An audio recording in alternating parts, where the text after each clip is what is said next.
கோவை மாவட்டம் மேட்டுப்பாளையம் அருகே ஒரு வனத்துறை சேர்ந்த ரேஞ்சர் அவர்கள் அங்கே பக்த கோடிகள் வந்து ஒரு கோயிலுக்கு படிக்கட்டு ஏற்பாடு செஞ்சுக்கிட்டு இருந்தாங்க. கோயிலுக்கு போகிறதுக்கு அந்த படி ஏற்பாடு செஞ்சுருந்தவங்கள அந்த ரேஞ்சரும் அந்த ஃபாரஸ்டரும் வந்து நீங்கள் ஆஃபீஸ்க்கு வாங்க, உங்ககிட்ட பேசணும்னு சொல்லி கூப்பிடுறாங்க. இதை பற்றி அந்த கோயிலுக்கு படி அமைக்கிறத பற்றி நாங்கள் பேசணும் வாங்கன்னு சொல்லி உங்களை கூப்பிடுறாங்க. அதை நம்பி இந்துக்களாகிய அந்த பக்தர்கள் அந்த வனத்துறை அலுவலகத்துக்கு போகிறாங்க. அங்கே உள்ளே கூப்பிட்டுட்டு போய் அவங்கள என்ன பண்ணுறாங்கன்னா, கொடூரமான முறையில் கொலைவெறி தாக்குதல் பண்ணுறாங்க. யார்? அந்த வனத்துறை ரேஞ்சரும் அந்த ஃபாரஸ்டரும் அங்கே இருந்த கார்டுங்க எல்லாம் சேர்ந்து தாக்குறாங்க. என்னான்னு சொல்லி, யாரை கேட்டு நீங்கள் படிக்கட்டு அங்கே அமைக்கிறீங்க, யாரை கேட்டு அங்கே கோயில் கட்டுறீங்க அப்படின்னு சொல்லி கேட்குறாங்க. யாரை கேட்கணும்?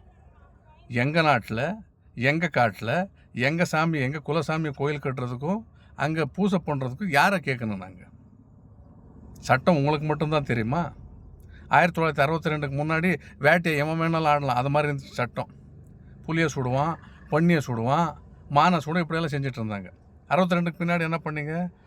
வேட்டையாடுறது வந்து குற்றம்னு சொல்லி தடுத்துட்டீங்க, சந்தோஷம். ஆனால் அதுக்கெல்லாம் சட்டம் போடுறீங்க. கோயில் கட்டுறதுக்கும் பூஜை பண்ணுறதுக்கும் தடை பண்ணுறதுக்கு நீங்கள் யார்? உங்களுக்கு யார் கொடுத்தாங்க அந்த அதிகாரம்? வனத்துறையில் மரம் வெட்டுறது, மூங்கில் வெட்டுறது, இதெல்லாம் வெட்டுறவன் திருடுறவன் எடுத்துகிட்டு போயிட்டே இருக்கிறான். அவங்கள தடுத்து நிறுத்த மாட்டீங்க. இவ்வளோ பேசுகிறீங்க. விலை உயர்ந்த மரங்களெல்லாம் ஒரு காலத்தில் சந்தன மரம் இருந்துச்சு, ஈட்டி மரம் இருந்துச்சு, வேங்க மரம் இருந்துச்சு, எல்லா மரமும் இருந்துச்சு. இன்றைக்கி இருக்கா? இன்றைக்கி இல்லையே. இன்றைக்கி எல்லாம் பண்ணிட்டீங்களே. அதெல்லாம் பாதுகாக்க வேண்டியது தானே. ஏன் பாதுகாக்காமல் போயிட்டீங்க? கோயில் கட்டுறதுக்கு படி கட்டுறதுக்காக அங்கே வேலை செஞ்சுட்ருக்குறாங்க. அவங்க வேறு ஏதாவது தப்பான தொழில் பண்ணியிருந்தா, தப்பான வேலை செஞ்சுருந்தா நீங்கள் நடவடிக்கை எடுத்து அவங்கள அடிக்கிறதும், நடவடிக்கை எடுக்கிறதும், அவங்கள நீங்கள் கைது பண்ணுறதும் பண்ணியிருக்கலாம். அவங்க அது மாதிரி எந்த தப்பும் பண்ணலையே. கோயிலுக்கு படி கட்டுறான், கோயிலை கட்டுறான்.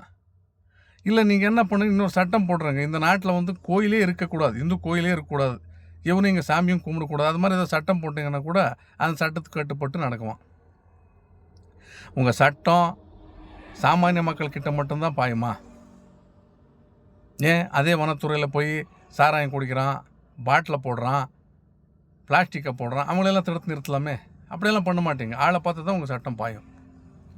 கோயில் கட்டுறதும் கோயிலுக்கு படி கட்டுறதும் தப்புங்களா? சொல்லுங்கள், எந்த விதத்தில் இது நியாயம்? அவன் படி கட்டுன தப்புக்காக அவனை கூட்டு போய் ஆஃபீஸில் வச்சு நீங்கள் அடிப்பீங்க. கேட்குறதுக்கு யாரும் இல்லை. இதை தயவு செஞ்சு இந்து வழக்கறிஞர்கள் வந்து இதை ஒரு முன்மாதிரியை எடுத்துக்கிட்டு அவங்க மேலே வந்து வழக்கு தொடுக்கணும்னு சொல்லி ஒரு சாதாரண இந்துவாக உங்ககிட்ட நான் கோரிக்கையாக வைக்கிறேன்.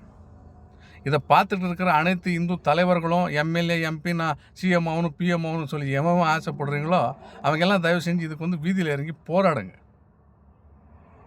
நம்ம ஊரில், நம்ம நாட்டில், நம்ம கோயில், நம்ம சாமியை நம்ம காப்பாற்றலன்னா வேறு எப்படி பண்ண முடியும் சொல்லுங்கள் பார்க்கலாம். வேறு எந்த நாட்டுக்கு போகிறது நாங்கள்? இல்லை அப்படி தான் எங்களை அனுப்பியாவது விட்டுருங்க. வேறு வழி இல்லை. நீங்கள் எங்களை வாழ்கிறதுக்கு விடுற மாதிரி எங்களுக்கு தெரியல. இந்துக்களுக்குன்னா ஒரு சட்டம் வேணாம். இதெல்லாம் விட்டுருங்க, நிறுத்துங்க. கோயில் கட்டுறதும் சாமி கும்பிட்றதும் தப்புன்னா அதுக்கு என்ன சட்டம் சொல்லுங்கள்? வனத்துறைக்கு இப்படி ஒரு தனி சட்டம் கொடுத்துருக்காங்களா? வனத்தில் எந்த கோயில் இருக்கக்கூடாது, இவனும் கோயில் கட்டக்கூடாது, சாமியை கும்பிடக்கூடாது, ஏதாவது சட்டம் போட்டிருந்தா சொல்லுங்கள். பாரத் மாதா கி ஜெய்.